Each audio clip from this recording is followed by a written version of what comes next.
Hello, welcome back to the channel. Today, we're diving straight into how to use UpBase for managing church events and activities, a comprehensive guide for 2025. The first thing we're going to do is set up your account. Visit the UpBase website, click on the Sign Up button, and fill in your details. Now, why is this important? Well, having an account allows you to create, manage, and track events and activities for your church. Now that we've done that, let's move on to creating an event.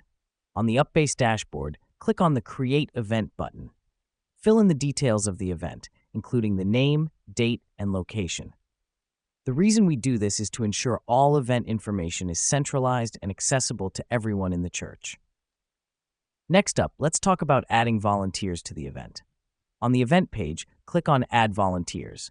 Select the members from your church and assign them roles. This helps us because it makes sure that everyone knows their responsibilities and can contribute effectively to the event. Now you're probably wondering why we're focusing so much on volunteers. Let me explain why this matters. Volunteers are the backbone of any church event.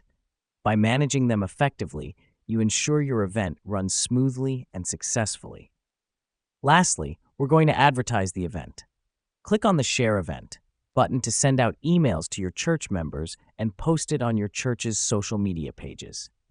Here's what's happening behind the scenes. UpBase is automatically pushing your event to all your members and followers, increasing visibility and participation. And there we have it. You've just learned how to use UpBase to manage church events and activities. Remember, the key to a successful event is organization and communication, both of which UpBase can help you with. Thanks for tuning in, and we'll see you in the next tutorial.